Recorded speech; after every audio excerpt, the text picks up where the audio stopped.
Salam sejahtera dalam kasih Kristus.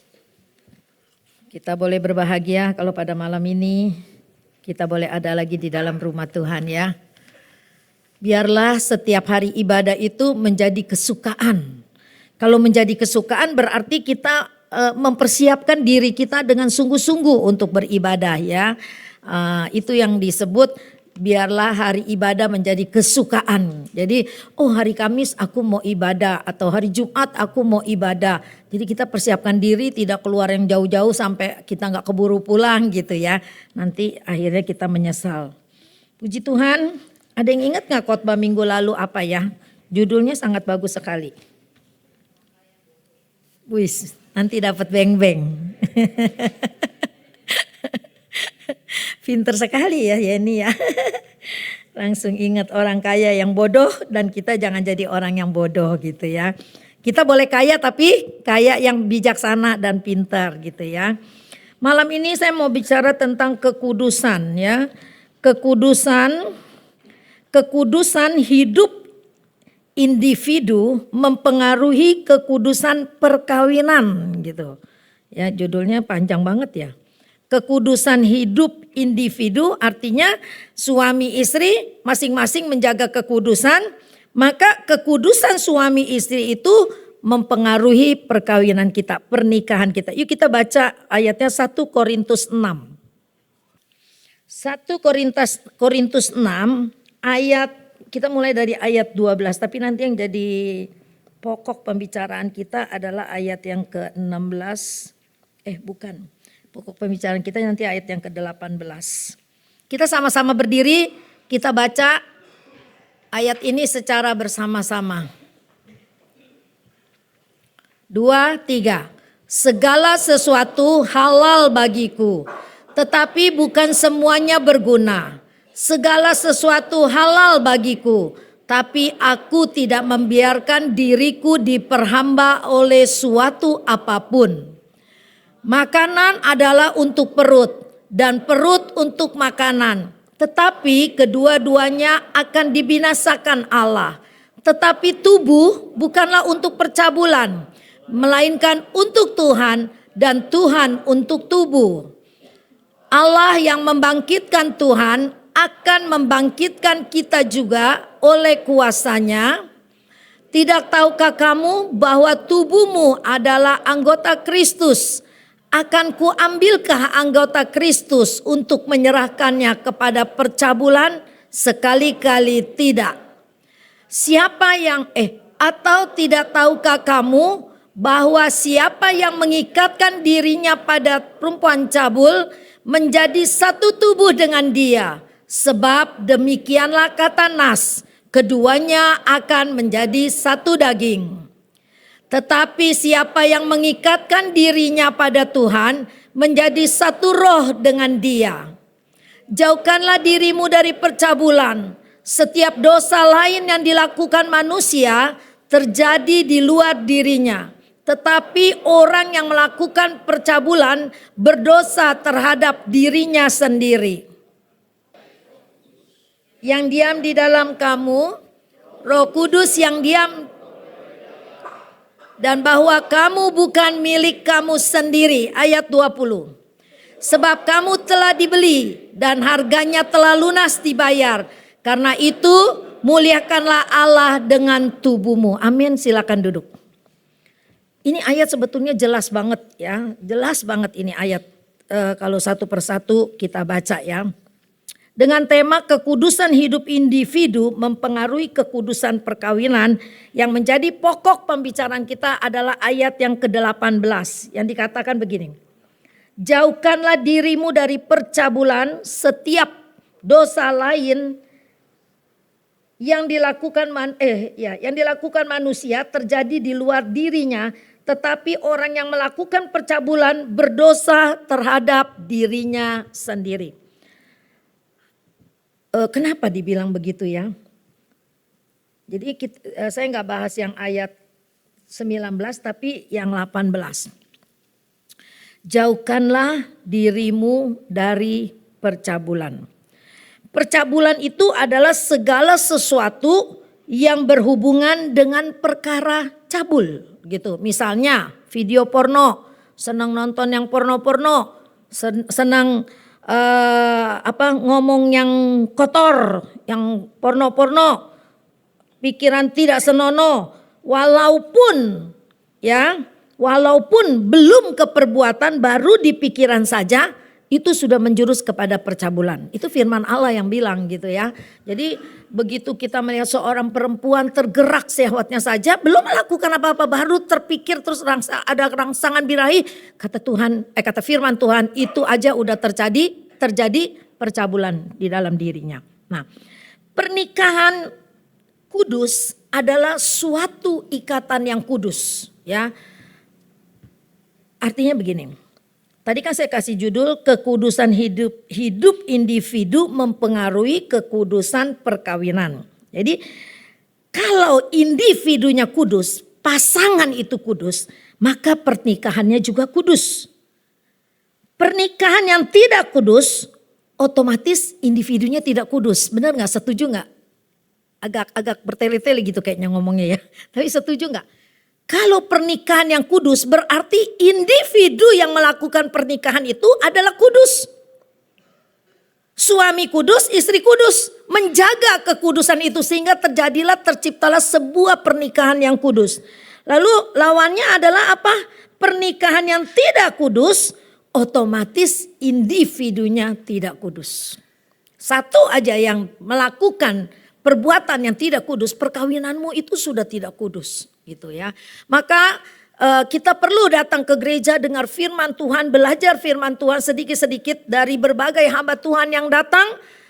Itu semua dikasih hikmat sama Tuhan untuk mengajarkan sebuah pengajaran yang benar di dalam Tuhan gitu. Jadi akhirnya kita bisa menciptakan pernikahan yang kudus. Nah, pernikahan yang kudus itu bukan Anda diberkatin terus Anda kudus. Tapi waktu menjalani pernikahan itu, sanggupkah kita menjaga kekudusan itu? Nah, tadi dikatakan begini ya ayatnya ya. Kita lihat dulu sejarah kota Korintus ya. Kenapa ayat ini sampai Paulus katakan gini. Kita lihat sejarah Korintus, tadi saya udah tulis sedikit, saya pelajarin. Di ayat 12 Paulus bilang begini, segala sesuatu halal bagiku tetapi bukan semuanya berguna. Segala sesuatu halal bagiku tetapi aku juga tidak membiarkan diriku diperhamba oleh siapapun. Nah, perkataan Paulus ini oleh jemaat Korintus disalah artikan. Artinya begini, boleh berbuat segalanya. Ya, boleh berbuat semaunya, boleh berbuat seenaknya. Begitu. Jadi oleh jemaat Korintus. Jemaat Korintus pada waktu itu adalah orang-orang di kota Korintus. Korintus pada waktu itu adalah kota yang sangat maju, ya, sangat maju, mapan gitu ya.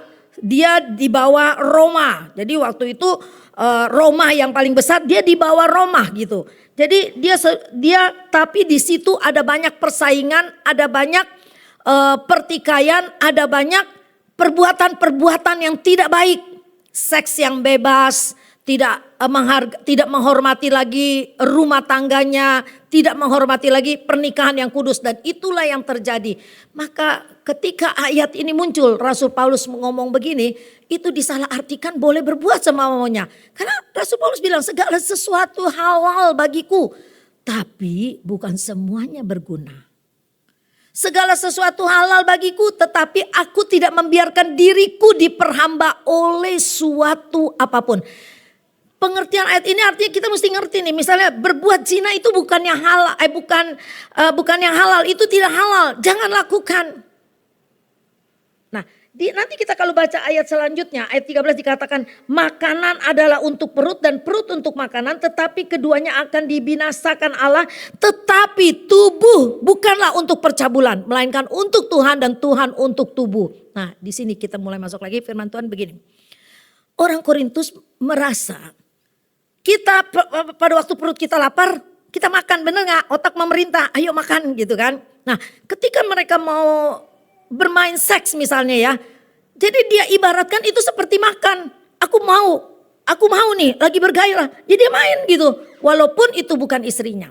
Walaupun itu bukan suaminya. Jadi dorongan seks yang mereka lakukan pada waktu itu seperti dia mau makan. Mau makan nasi gitu. Oh aku mau breakfast nih, makan pagi. Nah begitu dia memperlakukan seks itu seperti dia mau makan. Nah ini yang Rasul Paulus katakan dengan tegas dan lugas dan keras. Gak boleh seperti itu. Lihat yang terakhir dia bilang. Tubuh bukanlah untuk percabulan, melainkan untuk Tuhan dan Tuhan untuk tubuh. Kenapa? Karena ketika Yesus mati di atas kayu salib untuk menebus tubuh kita, untuk menebus kita orang-orang yang percaya kepadanya, secara utuh kita udah dikuduskan oleh Tuhan. Tubuh kita milik Tuhan. Maka ayat yang selanjutnya bilang gini. Ayat yang 15. Tidak tahukah kamu bahwa tubuhmu adalah anggota Kristus? Akan kuambilkah anggota Kristus untuk menyerahkannya kepada percabulan? Sekali-kali tidak. Rasul Paulus menjelaskan bahwa tubuh kita ini yang sudah ditebus oleh Allah itu melalui kematiannya adalah kudus. Dan tidak bisa diserahkan begitu aja untuk suatu percabulan yang mendatangkan kenikmatan sementara. Rasul Paulus dengan tegas katakan, tidak tahukah kamu bahwa tubuhmu adalah anggota Kristus. Maka ayat ini muncul karena kehidupan orang Korintus pada waktu itu seperti itu. Ayat yang 16 katakan begini. Atau tidak tahukah kamu bahwa siapa yang mengikatkan dirinya pada perempuan cabul menjadi satu tubuh dengan dia. Sebab demikianlah kata nas, keduanya menjadi satu daging. Artinya gini, kita baca Matius 19, Matius 18 ayat 19-20. Matius 18 ayat 19-20 berkata begini. Dan lagi aku berkata kepadamu, jika dua orang daripadamu di dunia ini sepakat meminta apapun juga, permintaan mereka itu akan dikabulkan oleh Bapakku. Bukan ini yang saya maksud. Yang saya maksud ini. Ketika kita menikah kan ada kalimat yang begini. Kita dipersatukan menjadi satu daging. Kita baca di Kejadian aja deh ya. Saya lupa di Perjanjian Barunya, saya lupa catat nih. Kalau ingat boleh deh yang itu. Kejadian 2 ayat 24. Kita baca yang di Perjanjian Lama dulu. Kejadian 2 ayat 24 begini berkata. Sebab seorang laki-laki akan meninggalkan ayahnya dan ibunya dan bersatu dengan istrinya sehingga keduanya menjadi satu daging. Matius 19 ayat 5 ada kayaknya. Coba Tony tampilkan. Ayat ini tampil di Perjanjian Baru. Tuh.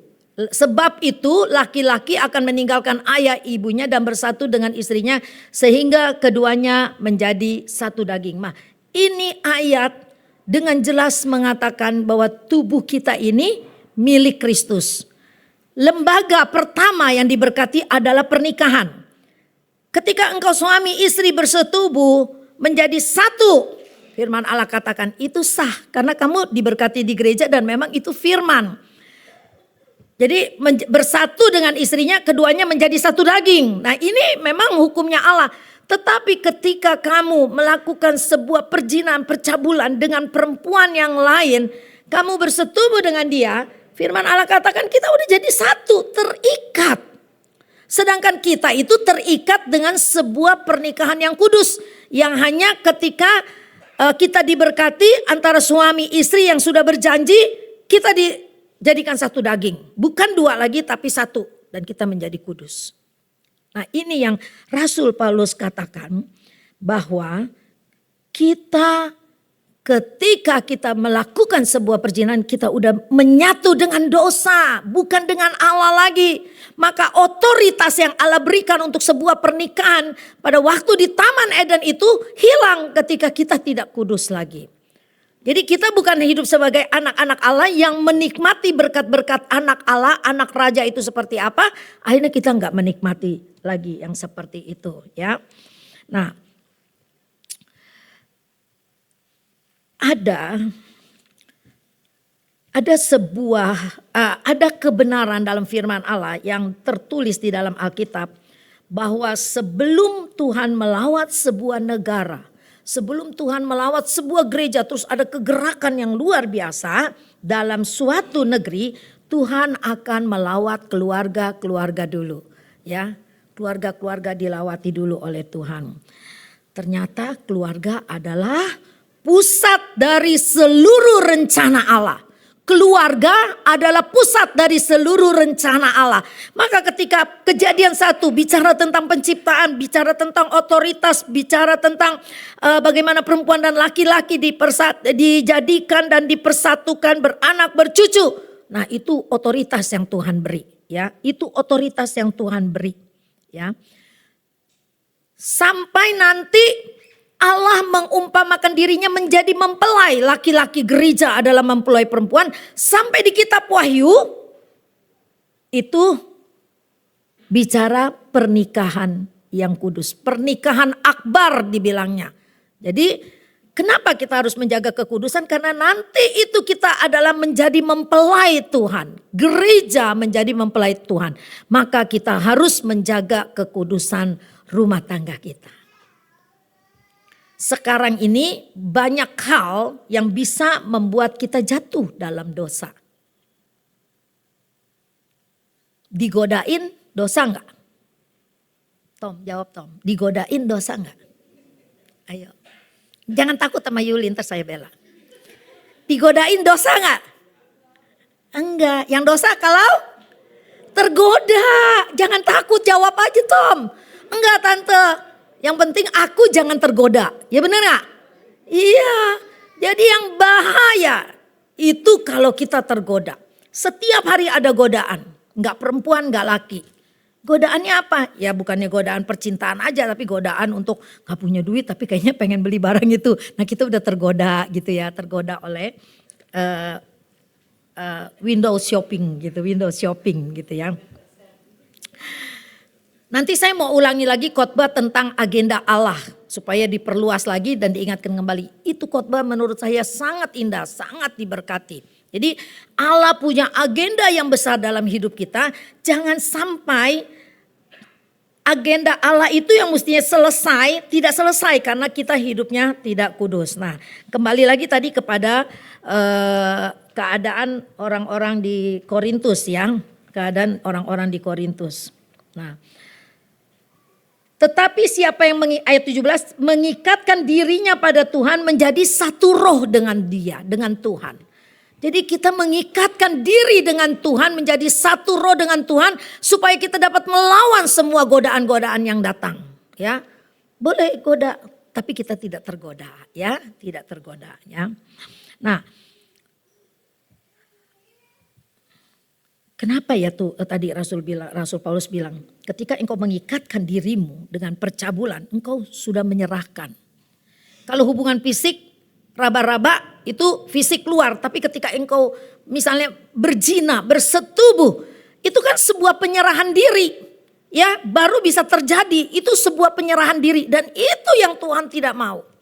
Ya, jadi kita yang tubuhnya sudah dikuduskan, ditebus oleh Tuhan, menyerahkan diri kita kepada dosa. Akhirnya kita diperhamba oleh dosa. Nonton itu, bagaimana perempuan-perempuan yang ikut, laki-laki yang ikut dalam ritual setan.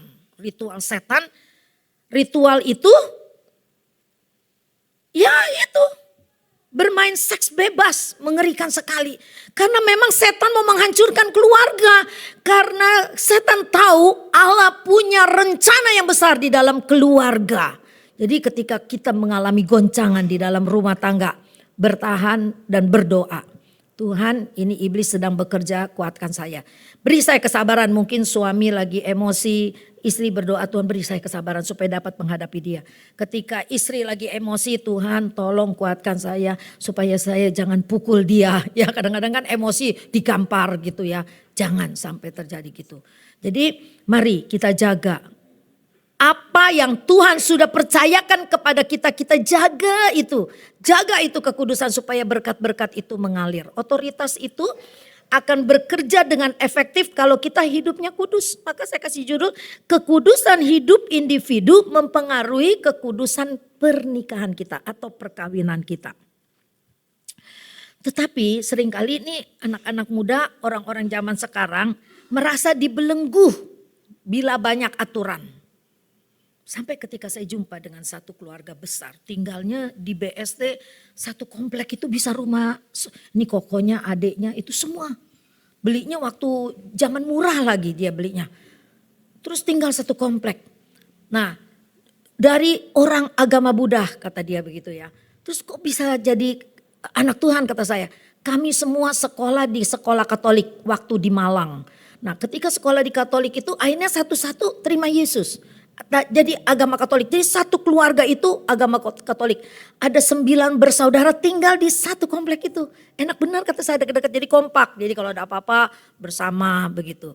Nah mereka bilang apa? Tanya saya dari mana? Saya GPDI katanya. Oh iya, dulu ada adik saya GPDI tapi kita gak cocok. Karena ini gak boleh, itu gak boleh gitu ya. Saya bilang sebetulnya bukan dilarang. Hati kita aja ketika kita mengerti firman Tuhan kita gak mau lakukan itu. Amin.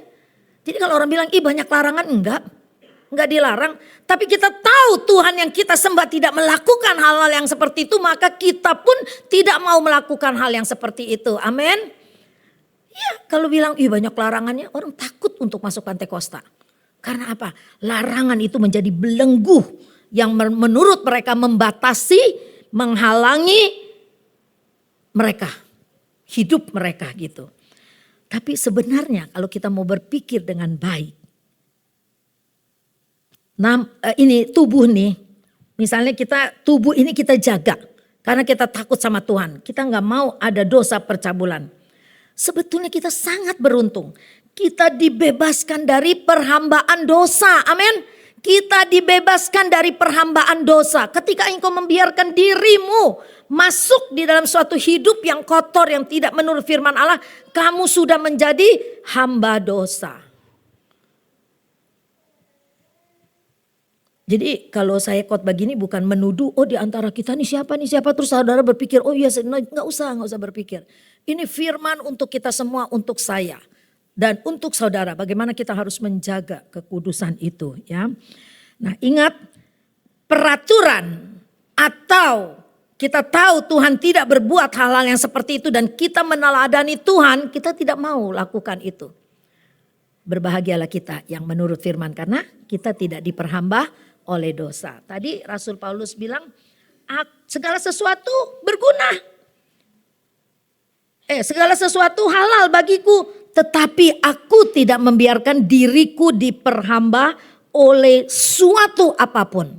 Suatu hobi sehingga kita diperbudak oleh hobi itu. Hati-hati, bahaya sekali. Ya. Banyak sekali anak-anak muda sekarang yang bapak-bapak juga banyak yang diperhamba oleh BF gitu, tontonan-tontonan begitu. Jangan, menurut saya jangan. Karena apa? Ini otakmu akan terus diisi oleh gituan begitu tuh. Akhirnya kita juga fokusnya ke sana terus. Akhirnya kita bisa nggak konsen, kalau nggak melakukan kita nggak semangat begini-begini. Nah itu addicted. Addicted itu akhirnya kita diperhamba oleh dosa seks. Itu menakutkan sekali. Menakutkan sekali. Saya kalau udah baca atau saya dengar dari podcast gitu ya. Aduh Tuhan berbahagialah kita orangnya normal gitu ya. Normal gak kayak gitu-gitu gitu. Berbahagialah, sangat berbahagia. Nah kita bisa kuat kenapa? Karena ada Roh Kudus, amin. Kita kuat karena ada Roh Kudus di dalam kita dan Roh itu memimpin kita. Memimpin bukan hanya perjalanan hidup kita tapi cara berpikir kita dipimpin oleh kebenaran Roh. Ketika kita mau berbuat jahat, Roh Kudus bilang jangan mau diperhamba. Ketika kita ketagihan nih, misalnya ketagihan macam-macam lah. Jangan, Roh Kudus akan bilang jangan mau diperhamba oleh dosa. Sebelum saya masuk yang lain, bagaimana cara menjauhi dosa percabulan? Bagaimana caranya? Ya jangan ditonton terus. Kalau ditonton terus ya kamu maniak jadinya ya. Jangan ditonton terus. Nonton yang lucu-lucu aja. Jadi enak. Nanti kita ulangin, lucu lu tadi si Sule ngomongnya begini. Nah jadi kan enak tuh ya. Jadi selalu ingat dan sadar bahwa tubuh kita adalah milik Kristus. sudah disucikan dan dikuduskan, dan jangan jadi kita mempersembahkan lagi kepada menjadi hamba dosa. Seks anugerah Tuhan. Seks bukan ciptaan manusia, Tuhan yang bikin. Hebat ya Tuhan itu, sampai luar biasa saya kalau memikirkan itu. Aduh, Tuhan itu seperti apa? Tuhan, Engkau belum pernah aku lihat, tapi kenapa Engkau bisa tahu kebutuhan manusia sebegitu sempurnanya gitu ya. Jadi kalau seks itu anugerah, berarti anugerah jangan sampai kita sia-siakan. Ya, yang pertama, selalu ingat dan sadar bahwa tubuh kita milik Kristus, maka kita takut kepada Tuhan. Yang kedua, jauhi segala bentuk percabulan. Karena kita tidak bisa menang melawan godaan percabulan selain menyingkir, menghindar, menjauhi. Jangan udah tahu kita gampang tergoda. Duduknya misalnya di kafe-kafe yang gelap, yang banyak. Wah gini. Nggak tergoda karena lu betah di situ, lama-lama ya tergoda lah. Saya pernah ini bukan nyombongin diri ya, saya pernah udah lama sih ya ke Amerika, ke Las Vegas. Las Vegas itu kan padang gurun tadinya. Ketika mafia-mafia itu di Uber-Uber, mereka ngumpet di padang gurun, duitnya banyak, buka kasino. Jadi Las Vegas itu kasino semua. Ada mall, sekarang sih ada mall-mall, dulu juga saya pergi ada mall, jadi bisa belanja. Tahu nggak yang bawa itu, yang bawa, mau pesan minuman gitu kan ya. Yang bawa minuman cuma pakai apa? Pakai BH sama celana kolor begini. Coba, apa kamu bisa perempuan nggak mau lihat? Bisa nggak? Ya bisa, pasti kita lihat lah. Saya aja ngeliat, ya ampun. Jalannya begini-begini loh, sepatunya tinggi loh. Bukan kayak Tante Nila jalan kayak nenek-nenek. Ya, dia pakai haknya tinggi, jalannya begitu. Waduh, gila. Nggak tergoda pun bakal, biarpun dia nggak menggoda, bisa tergoda. Nah itu, jadi kita mesti menyingkir, jangan nongkrong di situ terus, lama-lama ya tergoda. Ya, contohnya siapa? Yusuf. Teladan yang paling baik menjaga kekudusan adalah Yusuf ketika dia digodain memang ya. Ketika dia digodain oleh Tante Po, ya kalau orang dari Chinese Tante Po. Karena dia dari Mesir Tante Potifar gitu kan ya. Jadi si Tante Po ini nafsu ngelihat si Tante Po. Terbalik. Ngelihat Tante Po nafsu ngelihat si Yusuf. Teman saya orang muslim bilang Nabi Yusuf itu nabi yang paling ganteng. Aduh aku percayalah. Ya Nabi Yusuf itu nabi yang paling ganteng. Dia ganteng sampai Tante Po ini tergila-gila sama dia. Yusuf tidak mau. Yusuf bilang bos suamimu itu bos aku begitu baik. Percaya semuanya kepada aku gak mungkin melakukannya. Hebat ya menjaga kekudusan. Jadi ingat Yusuf luar biasa. Dia menang melawan itu semua dan dia jadi teladan. Tapi ada harga yang harus dibayar. Ketika kita mau hidup suci, kudus, ada harga yang dibayar. Yusuf kemana? Bayarnya pakai apa? Dolar? Penjara. Bayarnya tuh di penjara karena difitnah, mau memperkosa. Bisa terbalik cerita itu. Mengerikannya kalau orang yang udah dikuasai dosa percabulan, dia akan lakukan apa aja untuk menutupi semua perbuatannya. Ya, maka itu kita perlu menyingkir dan jauhi segala bentuk yang begitu. Yang ketiga, muliakan Allah dengan tubuhmu. Tadi yang pertama kan bilang tubuh ini milik Kristus, maka kita harus menjauhi dosa-dosa percabulan dan kita muliakan Allah dengan tubuh kita. Akibatnya apa?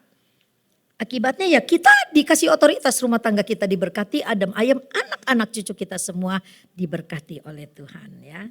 Dosa percabulan merusak diri dan merusak persekutuan kita dengan Allah. Kalau otaknya penuh dengan pornografi bisa nggak? Gitu, bahasa lidah, bahasa roh. Nggak bisa. Kalau otaknya penuh dengan dosa-dosa percabulan. Orang yang bisa berbahasa roh, kalau dia bukan tipu-tipu gitu ya, maka kita tahu isi otaknya adalah berhubungan dengan Allah. Nah itu kita harus menjaga diri kita seperti itu ya. Lalu kita lihat lagi sini, kembali lagi gini. Keluarga adalah pusat dari seluruh rencana Tuhan. sampai diberi otoritas kepada keluarga, minta yang tadi kita baca, tampilin Semi tolong. Ketika 2-3 orang bersepakat dalam namaku, meminta apa saja Tuhan berikan. Karena Tuhan ada di kesepakatan itu. Ayatnya Matius 18 ayat 19 sampai dengan 20. Jadi otoritas yang diberi Tuhan kepada keluarga itu sama besar dengan otoritas yang diberikan Tuhan kepada gerejanya. Hebat kan? Karena gereja nanti akan menjadi mempelai perempuan Tuhan. Tapi kita menjalankan dulu kehidupan kita sebagai suami istri menjaga kekudusan itu. Ada Sam. Oh enggak ada. Matius 18 ayat 19-20. Ayo buka Alkitabnya. Matius 19 ayat 20. 18 ayat 19-20 bilang begini. Dan lagi aku berkata kepadamu, jika 2 orang daripadamu di dunia ini sepakat. 2 orang itu siapa sih? Suami istri. Ingat 2 orang itu suami istri. Jika suami istri daripadamu di dunia ini sepakat meminta apapun juga permintaan mereka itu akan dikabulkan oleh Bapakku yang di sorga. Sebab di mana 2 atau 3 orang berkumpul dalam namaku, di situ aku ada di tengah-tengah mereka. Ya, karena kita dalam kapasitas khotbah tentang pernikahan, maka 2 orang itu kita bisa bilang itulah suami istri, sepakat.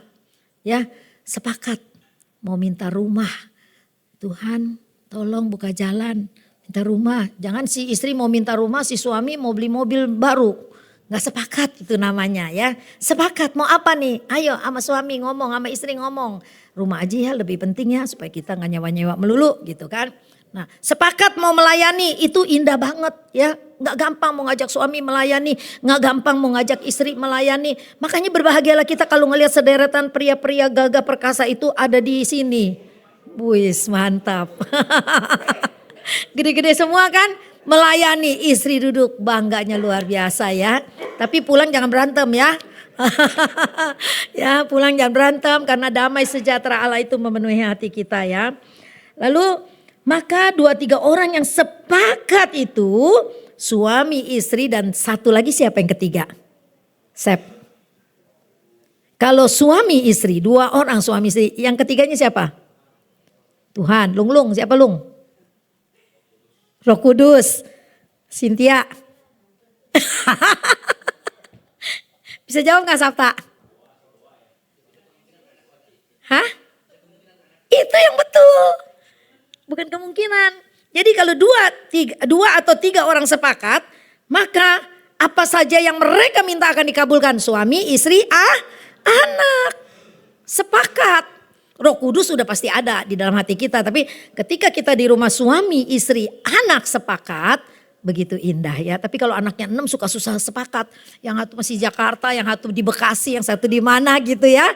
Puji Tuhan, yang penting suami istri dulu udah sepakat ya. Supaya apa yang kamu minta diberikan kepada kita ya. Kalau keluarganya tidak benar, maka otoritasnya hilang ya. Kita hidup sebagai manusia biasa dan bukan sebagai anak Allah. Dan berkatnya juga sebagai manusia biasa, bukan sebagai berkat anak-anak Allah ya. Nah di Papua ada sebuah kehidupan yang, makanya saya suka mikirin di Papua begini. Itu gunung emas tuh. Masih ada satu gunung emas yang belum digali. Heri dengerin baik-baik. Ada satu gunung, saya tahunya dari mana? Ada satu pendeta tapi sekarang dia sudah meninggal. Dia ketemu saya di Penang, terus dia cerita. Ibu Nila bikin KKR, iya Om, sama Om Manik waktu itu ya. Om Manik KKR umum, Ibu Nila KKR wanita. Siap Om, siapa yang bayar Om? Gubernur, saya kenal gubernurnya. Wih oke, Januari itu, dealnya Januari. Desember pendetanya meninggal, jadi memang belum dikehendaki. Terus dia bilang begini, Om, kalau Papua merdeka ini kan ditentang terus sama pemerintah. Jadi Om ini ikut pemerintah atau Papua merdeka? Papua merdeka. Loh, Kenapa? Kekuatannya apa? Ada satu gunung emas yang kita yakin kita bisa bikin negara sendiri. Nah, itu nggak tahu nih nanti Sani sebagai polisi bagaimana tuh ya. Itu orang Papua ngomong sama saya begitu ya. Jadi ada satu gunung emas yang belum digali, itu cukup untuk membuat sebuah negara merdeka untuk Papua. Nah, kan dia begitu kaya dong ya, Papua itu begitu kaya. Kan kita lihat rakyatnya bagaimana? Miskin, benar nggak? Yang masih pakai koteka di zaman Jokowi masih mendingan deh ya, udah banyak yang diperbaiki. Tapi sesungguhnya mereka itu hidup dalam kemiskinan. Kenapa? Ternyata ketika saya baca ceritanya, saya tulis di sini. Mereka enggak kudus pernikahannya. Istrinya bisa ada 2, 3, 4, 5. Terus bagaimana kehidupannya? Suami tinggal di rumah yang besar, makan enak, istri dan anak-anak makan ubi, tinggal di pinggir jalan. Ini mungkin, ini kisah nyata, tapi mungkin sekarang udah banyak perbaikan-perbaikan. Ini kan satu hal yang bukan kehendak Allah, sedangkan di Papua itu mayoritas adalah Kristen. Tapi mereka punya adat istiadat yang seperti itu, maka mereka gak dilarang. Coba bayangin, nih ya, laki-laki kerja, rajin, berburu, cari emas, lalu dapat emas, dijual, tapi kawin lagi. Jadi kalau ada dapat duit, kawin lagi mikirnya. Inilah yang namanya diperbudak oleh dosa seks. Kasihan ya, saya dengar cerita begitu ironis banget kok sampai kayak begitu gitu. Bagaimana nih, berarti hamba-hamba Tuhan yang melayani di sono pekerjaannya sulit karena ada satu adat istiadat yang enggak masuk di akal rasanya begitu ya. Jadi yang saya paling benci baca ini adalah begini. Lakinya di rumah besar bagus, makan enak sama perempuan yang baru. Istri tua tinggal di pinggir jalan makannya ubi. Waduh, kita mesti emansipasi tuh ke sono tuh kalau Tante Nila ke sono ya. Ya ayo perempuan-perempuan bangkit. Ayo kita itu perjuangkan hak asasi kita sebagai manusia, sebagai ciptaan Allah gitu ya. Gawat nih provokator. Duh, saya kalau disuruh KKR lihat begituan saya langsung bilang, ayo bangkit wanita-wanita, berdoa berlutut, suamimu diikat oleh kuasa roh, tidak ada yang keluyuran di jalanan, istri tidak makan ubi, sama-sama makan enak di rumah. Tapi Tuhan belum izinkan ya, ternyata gak ada yang undang saya sampai ke sana, bahaya kalau diundang rupanya. Aduh ya, kalau bicara tentang kekudusan memang ada banyak hal yang sepertinya membelenggu. Tapi sesungguhnya kita berbahagia karena kita tidak diperhamba oleh dosa. Kita lihat orang yang addicted alkohol. Ketika saya besuk, coba kurangin dikit-dikit, gak bisa. Ini ubun-ubun kayak disedot. Kalau udah jam 6 alkoholnya, ininya addictnya tuh udah nagih gitu. Itu harus minum, kalau enggak dari ubun-ubun kayak ada yang nyedot. Sampai kayak begitu, karena udah diperbudak oleh dosa. Kalau orang yang kena narkoba bagaimana? Ya begitu, gak kuat, cari obat. Pernah saya kesentul sama Yosef kalau gak salah ya, kita sekina ya. Yang baru masuk di kerangkeng tempat yang kecil. Jadi kalau dia sakau, dia pengen tetap dibiarin, gak dikasih. Supaya tubuhnya melawan sendiri ya. Udah lama nih ngomong-ngomong SMP kita gak kesentul ke itu panti rehabilitasi narkoba. Ya begitulah. Jadi firman Tuhan intinya pada malam ini ya, jangan sampai kita diperhamba oleh dosa karena hobi kita yang tidak menurut firman Allah. Suami istri, jagalah kekudusan supaya rumah tanggamu diberkati. Ya. Kalau memang dulu pernah ada, kita ampunin, mari kita bangun lagi sebuah kekudusan supaya otoritas yang Allah berikan di Taman Eden itu masih relevan sampai kepada hari ini. Sampai kepada kedatangan Tuhan yang kedua kalinya. Puji Tuhan, firman Allah tidak saya panjangkan.